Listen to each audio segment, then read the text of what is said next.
everybody, welcome to Joe Talk Football. അങ്ങനെ നമ്മൾ ബ്രൈറ്റനെ നേരിടാൻ പോവാണ് കാരബോ കപ്പിൻ്റെ 4th റൗണ്ടിൽ. ഒരു ഗുണം എന്താണെന്ന് വെച്ച് കഴിഞ്ഞാൽ എമിറേറ്റ്സ് സ്റ്റേഡിയത്തിൽ വെച്ചിട്ടാണ് നമ്മൾ കളിക്കുന്നത്. ബ്രൈറ്റൺ ചെറിയ ടീമല്ല, ഓൾറെഡി മാൻ സിറ്റിനെ തോപ്പിച്ചു, ചെൽസിനെ തോപ്പിച്ചു, ടോട്ടനമുമായിട്ട് ഡ്രോ. ശരിയാണ്, കഴിഞ്ഞ കളി അവർ മാഞ്ചസ്റ്റർ യുണൈറ്റഡുമായിട്ട് തോറ്റു. ഇൻഫോം മാഞ്ചസ്റ്റർ യുണൈറ്റഡ് എന്ന് എടുത്തു പറയേണ്ടി വരും. സോ അതിൻ്റെ ഒരു ഇരയായിരുന്നു ബ്രൈറ്റൺ എന്ന് നമുക്ക് പറയേണ്ടി വരും. അത് മാത്രമല്ല, ബ്രൈറ്റൺ ഓൾഡ് ട്രാഫോർഡ് റെസ്പെക്റ്റ് ചെയ്തില്ല എന്നൊരു ഫീല് എനിക്കൊരു പേഴ്സണൽ ഒപ്പീനിയൻ, എൻ്റെ ഒരു പേഴ്സണൽ ഒപ്പീനിയൻ. കാരണം അവർ ദേ വർ ടു ബ്രേവ്, ടു ഓപ്പൺ എന്നാണ് എനിക്ക് ഫീൽ ചെയ്തത്. അങ്ങനെ അത്രയ്ക്ക് ഓപ്പണായിട്ട് ഓൾഡ് ട്രാഫോർഡിൽ കളിക്കേണ്ട കാര്യം ഉണ്ടായിരുന്നു എന്നുള്ള ഒരു സാധനം, അതാണ് ഞാൻ എടുത്തു പറയുന്നത്. ഐ തിങ്ക് അവർ ആ ഒരു ഓൾഡ് ട്രാഫോർഡ് എന്നൊരു എലമെൻറ്റ് അണ്ടർ എസ്റ്റിമേറ്റ് ചെയ്തു എന്നെനിക്കൊരു ഫീല് ആ ഗെയിമിൽ. എനിവേ, ഈ ഗെയിമിലേക്ക് വരുമ്പം എന്തായാലും കുറേ ചേഞ്ചസ് നമ്മൾ കാണാൻ പറ്റും. ഒരു ഗുഡ് ന്യൂസ് എന്താണെന്ന് വെച്ച് കഴിഞ്ഞാൽ റൈസ് ഓക്കെയാണ്, പ്രശ്നമൊന്നുമില്ല. സാക്ക ഓക്കെയാണ്, പ്രശ്നമൊന്നുമില്ല. അതുപോലെ തന്നെ ബെൻ വൈറ്റും ഫിറ്റാണ്. ബട്ട് സലീബ നാളത്തെ കളി കളിക്കത്തില്ല. അതുപോലെ തന്നെ മാർട്ടിനെലിയും നാളത്തെ കളി കളിക്കത്തില്ല. They both are out.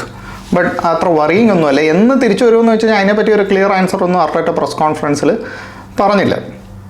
So നാളത്തെ കളിയിൽ ഇതിനെപ്പറ്റി അധികം ചിന്തിക്കേണ്ട കാര്യമുണ്ടോ എന്ന് ചോദിച്ചു കഴിഞ്ഞാൽ ഇൻ മൈ ഒപ്പീനിയൻ നോ. എനിക്ക് എല്ലാ ആർസണൽ ഫാൻസിനോടും ഒരു ക്വസ്റ്റ്യൻ ചോദിക്കാനുണ്ട്. Do you guys want Carabao cup? ഈ കപ്പ് പ്രയോറിറ്റൈസ് ചെയ്യുന്നുണ്ടോ നിങ്ങൾ? ഞാൻ ഈ കാര്യത്തിൽ ഇച്ചിരി കൺഫ്യൂസ്ഡ് ആണ്. കാരണം കാരബോ കപ്പ് ബാക്കി എല്ലാ കപ്പിനേക്കാളും മുമ്പ് ഫൈനൽ വരും. സോ ആ ഒരു കപ്പ് ജയിച്ചു കഴിഞ്ഞാൽ ആ കപ്പ് ജയിക്കുന്നതിൻ്റെ ഒരു കോൺഫിഡൻസ് കിട്ടും.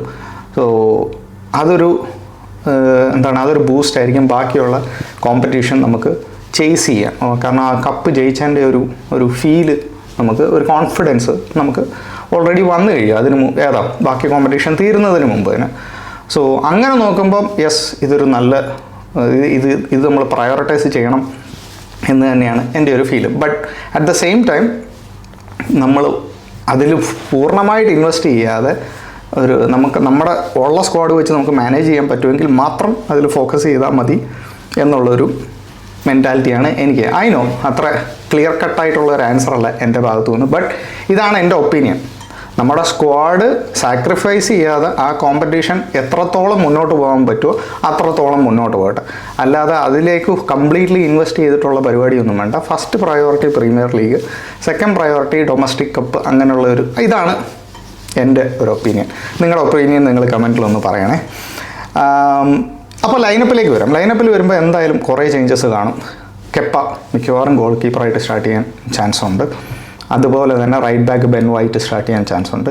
ഗാബ്രിയലിന് റെസ്റ്റ് കൊടുത്താൽ ഒരു കുഴപ്പവുമില്ല എന്നാണ് എനിക്ക് ഫീൽ ചെയ്യുന്നത്. കാരണം മൊസ്കാരയ്ക്ക് ആ പൊസിഷൻ കവർ ചെയ്യാൻ പറ്റും. മൊസ്കാര ഹിൻകപ്പിയ ഒരു ഫോർമേഷൻ വരട്ടെ എന്നാണ് ഞാൻ ആഗ്രഹിക്കുന്നത്.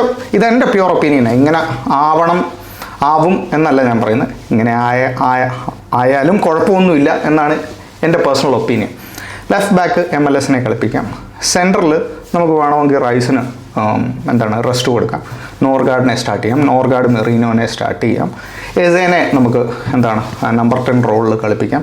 കാരണം കുറച്ചുകൂടെ ആ നമ്പർ 10 റോളിലേക്ക് ഒന്ന് പരിചിതമായി വരാൻ വേണ്ടി വേണമെങ്കിൽ എസേനെ നമുക്ക് ആ പൊസിഷനിൽ, അല്ലെങ്കിൽ ലെഫ്റ്റ് വിങ്ങിലും കളിപ്പിക്കാം. ലെഫ്റ്റ് വിങ്ങിൽ we can start Trossard. Right വിങ്ങിൽ വേണമെങ്കിൽ Ethan വെന്നിയറി.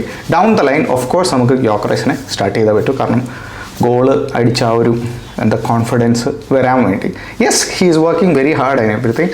But at the same time ഈ ഗോളെന്ന് പറയുന്ന ഒരു സാധനം ഭയങ്കര ഇമ്പോർട്ടൻ്റ് ആണ്.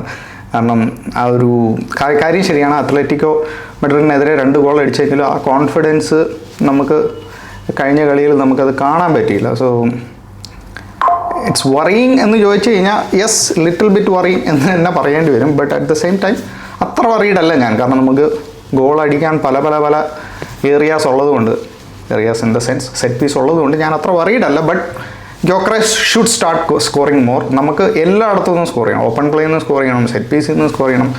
അങ്ങനെ ഒരു കംപ്ലീറ്റ് ഡോമിനൻറ്റ് ടീമായിട്ട് മാറണം ഈ സീസൺ തീരുമ്പോഴത്തേക്ക്. അതിന് ഗ്യോക്കറൈസ് ഒന്ന് സ്റ്റെപ്പ് ചെയ്യണം എന്നാണ്. ഗ്യോക്കറൈസ് ഷുഡ് സ്റ്റാർട്ട് സ്കോറിങ് എന്നാണ് എൻ്റെ ഫീൽ. നാളത്തെ ഗെയിമിൻ്റെ ഒരു പ്രഡിക്ഷൻ പറയുകയാണെങ്കിൽ എമിറേറ്റ്സ് സ്റ്റേഡിയത്തിൽ വെച്ചാണ് കളി നടക്കുന്നത്. സോ ഞാനൊരു ആർസണൽ വിന്ന് തന്നെയാണ് പറയുന്നത്. ക്ലീൻ ഷീറ്റ് വെക്കുമോ എന്ന് ചോദിച്ചു കഴിഞ്ഞാൽ it depends on back line ഒരു പുതിയ ബാക്ക് ലൈൻ ആണെങ്കിൽ കമ്മ്യൂണിക്കേഷൻ അത്ര പെർഫെക്റ്റ് ആകുമോ എന്നുള്ളൊരു കാര്യത്തിൽ ഒരു ഡൗട്ടുണ്ട്. But I am not worried about clean sheet and everything. A simple win is enough. That would do എന്നാണ് എനിക്ക് എൻ്റെ ഒരു ഫീലിംഗ്. അപ്പോൾ നാളെ ഇപ്പം 5-4 ആണെങ്കിലും ഞാൻ വറീഡ് ആവത്തില്ല. കാരണം നമ്മളെന്തായാലും ബാക്ക് ലൈനിൽ ചെറിയൊരു അഴിച്ചുപണി നടത്താൻ സാധ്യതയുണ്ട്. കാരണം സലീബ ഇഞ്ചോർഡാണ്, ഹെൻകപ്പീനെ കളിപ്പിക്കണം. സോ വേണമെങ്കിൽ ഗാബ്രിയലിന് റെസ്റ്റ് കൊടുക്കാം, ബെൻ വൈറ്റ് ഫിറ്റാണ്, ടിംബറിന് റെസ്റ്റ് കൊടുക്കാം. സോ ഇങ്ങനത്തെ ഘടകങ്ങളൊക്കെ ഉള്ളതുകൊണ്ട് നാളെ ക്ലീൻ ഷീറ്റ് ഒന്നും എൻ്റെ ഒരു പ്രയോറിറ്റി എനിക്കൊന്നും ഒരു ആർസണൽ ഫാൻസിനും അതൊരു പ്രയോറിറ്റി ആവുമെന്ന് തോന്നുന്നില്ല. ബട്ട് ഐ എം പ്രഡിക്റ്റിംഗ് ഞാൻ ആർസണൽ വിൻ. ഒരു കംഫർട്ടബിൾ 2-0 ആണ് എൻ്റെ ഒരു പ്രഡിക്ഷൻ. Let see. ഇനിയിപ്പോൾ നാളത്തെ കളി തോറ്റാലും സത്യം പറയില്ല, എനിക്ക് അത്ര വലിയ സങ്കടമൊന്നുമില്ല. I be very honest. Let's focus on Premier League. ഇതാണ് എൻ്റെ opinion. Thank you so much guys. Take care.